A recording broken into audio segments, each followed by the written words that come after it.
Kjo nënë 19 vjeçare ishte përballë surprizës së jetës së saj kur zbuloi se ishte shtatzën me trinjak, por ajo ishte e vendosur t'i mbante. Një vit më vonë, Elizabeta ende shionte çdo moment dhe ishte e lumtur me vendimin e saj, edhe pse rritja e tyre si nënë beqare ishte e vështirë. Por ajo që nuk do të donte të ndryshonte asgjë.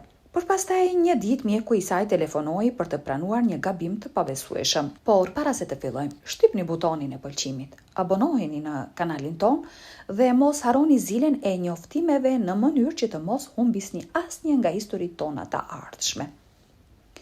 Elizabeta pati një lidhje të shkurtër me dikë dhe zbuloi se ishte shtatzën. Ajo u trondit pasi kjo nuk ishte planifikuar dhe ajo as nuk ishte në një lidhje, por ishte e vendosur të mbante. Megjithatë, në spital Elizabeta zbuloi se nuk ishte vetëm një foshnjë. Ajo po mbante triplet. Ju desh një moment për ta përpunuar, por ajo ishte vendosur t'i riste vet. Por pastaj ndodhi e pabesueshmja. Elizabeta po shionte një ditë relaksuese, se e qetë nuk do të ishte me triplet. Kur papritmas telefoni i saj vibroi, ekrani shfaqi emrin e mjekut të saj. Kurioze, ajo ju përgjigj telefonit. Elizabet, kam një lajm të rëndësishëm, tha ai seriozisht. Ajo u mrol kur ai e tha këtë. Çfarë lloj lajmi mund të ishte ai? Ajo nuk ishte qenë në spital me binjakët për ca kohë, kështu që nuk kishte asnjë rezultat ekzaminimi apo kontrolli. Kështu, me një përzierje konfuzioni dhe befasie, Elizabeta e pyeti mjekun se çfarë lajmi të rëndësishëm kishte për të ndarë.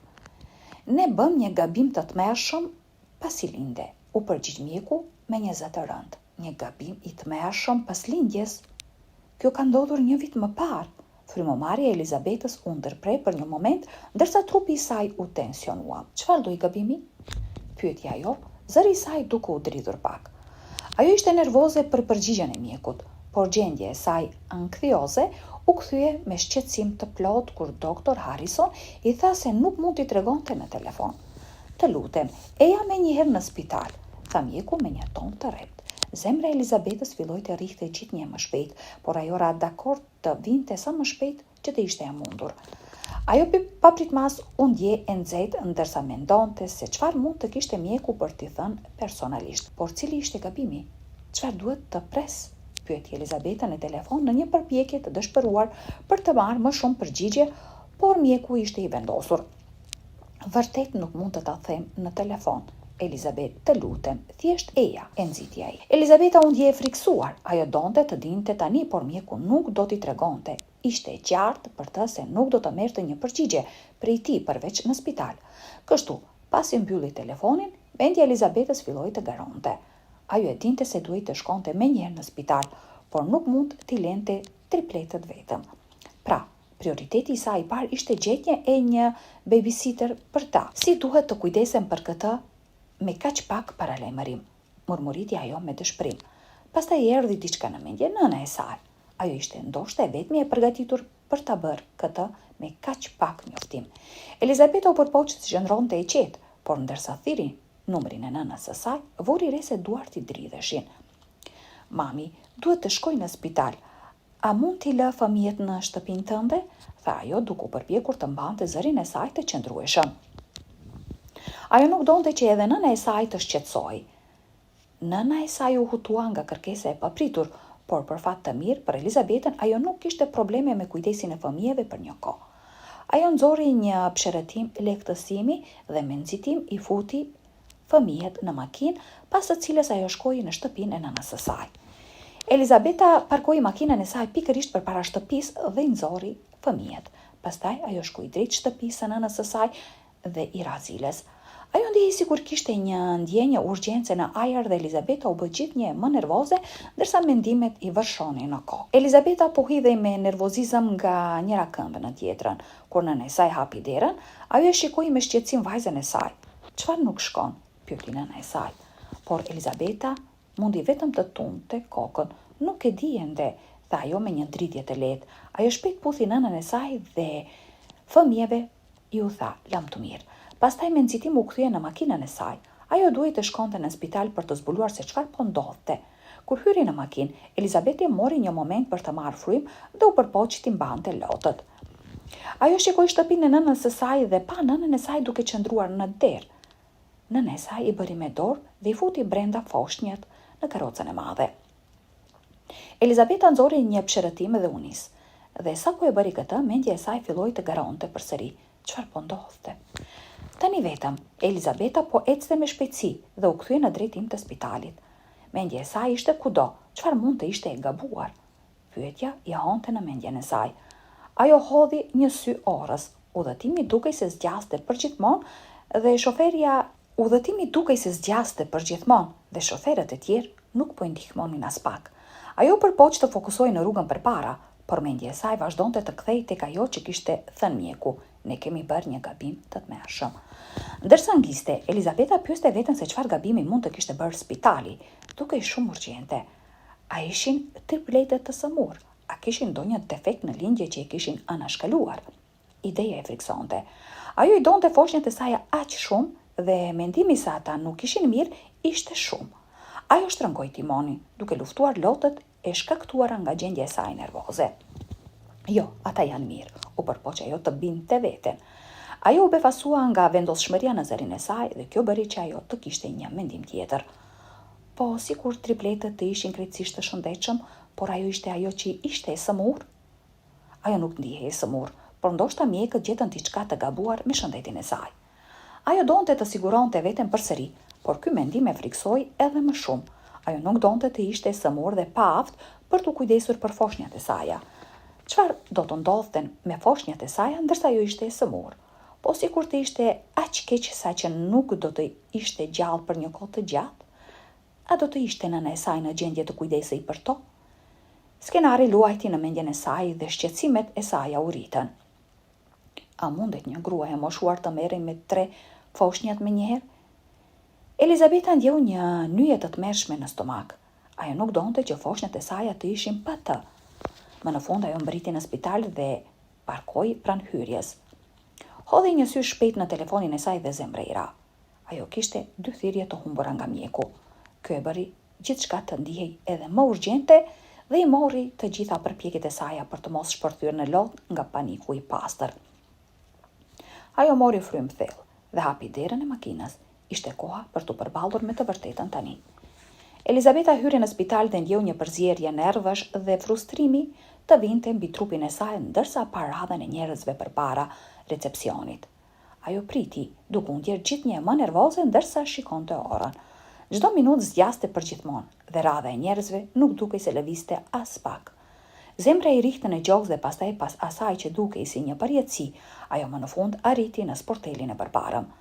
Ajo shpjegoi recepcionistes pse ishte aty dhe gruaja me pamje të sjellshme e drejtoi atë drejt zyrës së Dr. Harrison. Është dhoma 304 në katin e 3, tha ajo. Në të gjithë nxitimin e saj, Elizabeta pothuajse haroi ta falenderonte ndërsa filloi të ecte drejt ashensorëve. Ashensori nuk mund të ngjitej mjaft shpejt dhe zemra i rihte ndërsa ecte drejt dhomës 304. Ajo mori frymë thellë, ishte koha për të zbuluar. Teksa ktheu një cep, Elizabeta pa një burrë dhe grua të moshuar të ulur në dhomën e pritjes. Ata i dukeshin paksa të njohur. Për një moment, mendja e saj u shpërqendrua. A i njihte këta njerëz apo mendja e saj po i bënte hile? Ajo tundi kokën. Nuk kishte kohë për të menduar për ta tani. Kishte gjëra më të rëndësishme për të bërë. Pastaj ajo pa derën e zyrës së mjekut dhe shpejt kaloi pranë çiftit. Çifti i moshuar nuk e vuri re Elizabetën duke kaluar ndërsa ishin thellë në bisedë. Vetullat e tyre ishin të rrudhura dhe ata dukeshin të shqetësuar. Elizabeta nuk mund të rezistonte dëshirës për t'i parë shpejt, por ende nuk mund t'i kujtonte. Ajo ishte në një nxitim të tillë saqë nuk mund të ndëgjonte asnjë nga bisedat e tyre, por ajo kishte shumë gjëra në mendje gjithsesi dhe ishte gati të zbulonte se çfarë ishte saktësisht. Kur Elizabeta hyri në zyrë, mjeku duke i lehtësuar. Ai u ngrit nga tavolina e tij dhe bëri shenjë drejt një karigeje përballë. Elizabeth, të lutem, ulu, tha ai. Zëri i tij ende kishte atë ton të rrept, por me një notë të sjellshme, sikur po përpiqej ta siguronte atë gjë që nuk po funksiononte shumë mirë. Ajo ul, duke u ndjerë më nervoze se më parë. Ajo e dinte se kishte ardhur koha për përgjigje. Ajo priti që doktor Harrison të fliste, por ai e shikoi për një moment, duke sikur po mendonte se si të fillonte. Pastaj pshërëtyu thellë dhe filloi të shpjegonte. Pasi linde, tha ai, tripletët tuaj u dërguan në një dhomë inkubatori. Elizabeta ndjeu një gung në fyt. Ajo e kujtoi atë ditë, ishte dita më e lumtur dhe më e frikshme jetës së saj, të re. Mjeku vazhdoi. Nuk ishte vetmja që linde triplet atë ditë. Zemra e Elizabetës rrihte në gjoks. Ajo shiktoi doktor Harrison, sytë e saj të hapur dhe të ngulitur me befasi. Ajo nuk kishte ide që kishte triplet të tjerë të lindur në të njëjtën ditë. Cilat ishin gjasat? Por ky lajm gjithashtu bëri që mendja e saj të garonte përsëri. Apo shikonte aty ku ajo mendonte se po shkonte? A mund të ishte vërtet? Ndihej sikur zemra do t'i thyente brinjët së shpejti. Elizabeta mori frymë thellë dhe mblodhi guximin. Cili ishte gabimi? Pyeti ajo. Doktor Harrison pshërëtiu përsëri. Tripletët tuaj u shkëmbyen gabimisht, tha ai. Elizabeta ndjehu se bota e saj rrotullohej. Mendimi i kishte kaluar shkurtimisht në mendje, por dukej shumë i pabesueshëm për të qenë i vërtet. A ishin shkëmbyer foshnjat e saja? Si mund të ndodhte kjo? Ku ishin ato? Elizabeta nguli syt tek doktor Harrison, duke u përpjekur të përpunonte atë që sapo i kishte thënë. Ajo mbeti pa fjalë. Me kujdes mjeku vazhdoi të shpjegonte pasi e kuptoi se sa i vështirë ishte ky lajm për të kuptuar. Gruaja tjetër, e cila gjithashtu lindi triplet, u zhduk nga spitali. Ajo nuk i donte foshnjat dhe iku. Mendja e Elizabetës po rrotullohej. Si ishte e mundur që ajo kishte rritur foshnja të ndryshme nga të sajat? Elizabeta kapi kokën me të dyja duart dhe u përpoq të fokusoi. Mjeku ishte ende duke i folur dhe ajo duhej të dëgjonte çdo fjalë të tij. Ndërsa po rikuperoheshit, foshnjat tuaja gabimisht u dërguan në një jetimore. Tripletët e tjerë u morën nga ju. Elizabeta ndjeu një gung në fyt. Ajo kishte rritur foshnjat e dikujt tjetër. Foshnjat e saj ishin në një jetimore. Ajo nuk mund ta besonte. Çifti i moshuar në dhomën e pritjes, vazhdoi doktor Harrison, janë gjyshërit e tripletëve për të cilët jeni kujdesur. Ata duan të dinë se çfarë ndodhi me foshnjat e vajzës së tyre. Elizabeta u befasua kur e ndëgjoi këtë. Ajo mendonte se ata i dukeshin të njohur. A ishte kjo mënyra se si i njihte ata? A i kishte parë Elizabeta në spital ditën që lindi? Ajo kishte rritur nipërit e mbesat e tyre pa e ditur. Elizabeta ndjeu një përzierje faji dhe zemrimi, por shpejt zemrimi u bë gjithnjë më i theksuar. Si mund të ketë ndodhur kjo? Kërkoi Elizabeta, duke kuptuar se ajo nuk ishte për t'u fajsuar, por faji ishte i spitalit. Doktor Harrison e shikoi atë, fytyra e tij plot keqardhje. Ne po bëjmë gjithçka që mundemi për ta zbuluar, u përgjigj ai. Elizabeta ndjeu një përzierje zemrimi, frike dhe trishtimi. Ajo nuk mund të besonte se kjo po i ndodhte asaj. Mendja e saj po mbushe me pyetje. Elizabeta ishte e mbi ngarkuar dhe u përpoq të përpunonte gjithçka, por papritmas mendja e saj u kthjell. Ajo shikoi doktor Harrison me një shprehje serioze. Ku janë foshnjat e mia tani? Pyeti ajo. Zëri i saj ishte i qëndrueshëm, por brenda Elizabeta ndihi absolutisht e mirë. Pyetja i doli papritmas nga mendja, por ajo kishte nevojë të dinte përgjigjen. Ajo kishte nevojë të dinte nëse ata ishin mirë dhe sinqerisht shpresonte se mjeku kishte një përgjigje të saktë. Doktor Harrison e shmangu shikimin e tij. Ai nuk donte të shikonte në sy. Kjo nuk mund të ishte një shenjë mirë, mendoi Elizabeta. Jetimorja mori foshnjat tuaja, tha ai, por nuk e di se çfarë ndodhi pas kësaj. Zëri i tij ishte plot faj dhe trishtim. Zemra e Elizabetës u thye. Foshnjat e saj ishin atje diku. Ajo nuk e dinte ku apo nëse ishin mirë. Një ndjenjë humbje e vazhdonte t'i kthehej. Më në fund mjeku arriti ta shikonte atë. Sytë e tij, si zëri i tij ishte plot faj dhe keqardhje.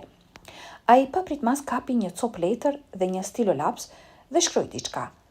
Njerëzit në jetimore do të dinin më shumë, tha ai. Ai i dha letrën Elizabetës. Ajo kishte një numër telefoni në të. Elizabeta e mori, dore e saj dridhej. Ajo e dinte se duhej të thirrte atë numër. Ende në një gjendje shoku, Elizabeta u ngrit dhe u largua nga zyra. Nuk kishte asgjë që spitali mund të bënte më. Ndërsa dilte, Elizabeta pa çiftin e moshuar. Ata ishin ende thellë në bisedë. Elizabeta qëndroi në heshtje dhe i nguli syt për një kohë ndërsa një lot i rrithte në fytyrë. Unë po rritja nipërit dhe mbesat e tyre, mendoi ajo, Foshnjët e saj ishin diku atje, kush e di ku. Situata ndihej aq jo reale. Pa e kuptuar, Elizabeta u drejtua drejt çiftit të moshuar. Më vjen shumë keq, u tha ajo gjyshereve. Zëri i saj ishte i luhatur, por i sinqert. Unë duhet të ndihmoj që kjo të rregullohet, por së pari duhet të zbuloj se çfarë ndodhi me tripletet e mi. Çifti pohoi me kokë, me mirëkuptim dhe nuk e fajsuan as pak atë. Elizabeta u ndje e vendosur dhe do të bënte gjithçka që duhej për të gjetur foshnjat e saj dhe për t'i rregulluar gjërat përsëri. U largua nga spitali e mbi ngarkuar dhe thiri nënën e saj, duke shpërthyer në lodh ndërsa i shpjegoi gjithçka. Nëna e saj ishte e tronditur, por mbështetëse, duke e nxitur të kontaktonte jetimorën dhe duke premtuar se do të kujdesej për tripletet. E inkurajuar, Elizabeta thiri numrin që i kishte dhënë doktor Harrison. Një burr u përgjigj dhe Elizabeta pyeti menjëherë ku ishin foshnjat e saj. Ajo me butësi kërkoi dhe ai po me butësi konfirmoi se e dinte se kush ishte ajo dhe shpjegoi se ai ishte ai që kishte kontaktuar mjekun. Ai kërkoi asaj të vinte në jetimore personalisht dhe ajo ra dakord. Elizabeta u nis menjëherë për atje. Në hyrje ajo u takua me zotin Thomas, kreu i jetimorës. Ai tha se kishte zbuluar gabimin. Për shkak se marrja e tripleteve ishte e pazakont, ai shqyrtoi nga afër dokumentet e tyre dhe gjeti mospërputhje që sugjeronin një ngatrim në spital. Pasi mblodhi provat, ai kontaktoi spitalin duke i dhënë Elizabetës shpresë reale. Shpresa e mbushi Elizabetën, pastaj u zhduk ndërsa e goditi frika. Ku janë foshnjat e mia, zoti Thomas? Pyeti ajo me urgjencë. Shprehja e tij u bë serioze para se ai më në fund i thoshte të vërtetën. Tripletet e saj ishin adoptuar nga një çift i paaft për të pasur fëmijë. Lajmi e mbi ngarkoi. Lehtësimi se ishin të sigurt u përzie me trishtim që nuk ishin më në jetimore. Zoti Thomas shpjegoi se ai kishte kontaktuar tashmë spitalin për të korrigjuar gabimin. Kur Elizabeta pyeti nëse kishte nevojë për një avokat, ai e siguroi se kishte një plan dhe shpresonte të zgjidhte gjithçka pa gjykat. Ajo ra dakord ta linte atë të fliste së pari me prindërit adoptues. Ditë më vonë ai më në fund telefonoi. Prindërit kishin rënë dakord të takoheshin me të, duke qëndruar në pragun e derës së tyre. Elizabeta ndjeu nervat e saj të shtrëngoheshin. Ajo trokiti dhe çifti e përshëndeti ngrohtësisht. Teksa bisedonin, tensioni u lehtësua, por qëllimi i vërtet i vizitës së saj mbeti një e vërtet e vështirë që priste të trajtohej. Elizabeta mblodhi guximin dhe u tha prindërve adoptues se kishte folur me gjyshrit dhe se ata kishin krijuar një plan të kujdesshëm. Me një zë të qëndrueshëm, ajo zbuloi dëshirën e saj më të thellë. Ajo donte që tripletet e saj biologjik të ktheheshin. Pastaj ajo paraqiti propozimin, një shkëmbim midis dy grupeve të tripleteve. Heshtja mbushi dhomën ndërsa prindërit adoptues përpunuan fjalët e saj. Pas një pauze të gjatë emocionale, ata ranë dakord. Elizabeta u mbi ngarkua nga lehtësimi dhe mirënjohja, duke e ditur se kishte ende dokumente dhe detaje përpara. Disa ditë më vonë, momenti që ajo kishte ëndërruar më në fund mbriti. Tripletet e saj biologjik ishin kthyer në krahët e saj. Ribashkimi i tyre i mbushur me lotë të qeshura dhe ngrohtësi, shënoi një fillim të ri të bukur. Jeta që ajo kishte shpresuar prej kohësh, jeta me tripletet e saj biologjik, u vendos shpejt dhe Elizabeta hyri në një rutinë natyrale me ta. Buzëqeshjet e tyre të njohura e mbushën me gëzim, por ajo ende ndjeu peshën e ndarjes nga tripletet e tjerë që kishte rritur dikur. Lënia e tyre nuk ishte e lehtë, megjithatë ajo gjeti në ngushëllim, duke e ditur se ata ishin të dashur dhe se nuk ishte një lam të mirë e përhershme. Të dyja familjet ishin rënë dakord të qëndronin të lidhura. Ata organizuan vizita të rregullta në mënyrë që të 6 fëmijët të mund të rriteshin duke njohur njëri tjetrin. Këto takime shpejt u mbushën me të qeshura dhe ngrohtësi, duke forcuar lidhjen midis dy familjeve. Edhe zoti Thomas u bë pjesë e këtij rrethi në rritje. Jeta e Elizabetës u shndrua në mënyra të bukura.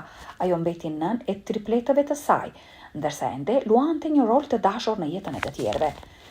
Dy grupet e fëmijëve tani të rrethuar nga prindër, gjysher dhe miq, formuan një familje të përzier të formuar nga dhëmshuria dhe fati.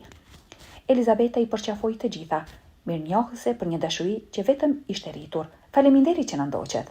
Nëse ju pëlqeu kjo histori, mos harroni të shtypni butonin e pëlqimit dhe t'i bini zile së njoftimeve në mënyrë që të mos humbisni historitë tona të ardhshme.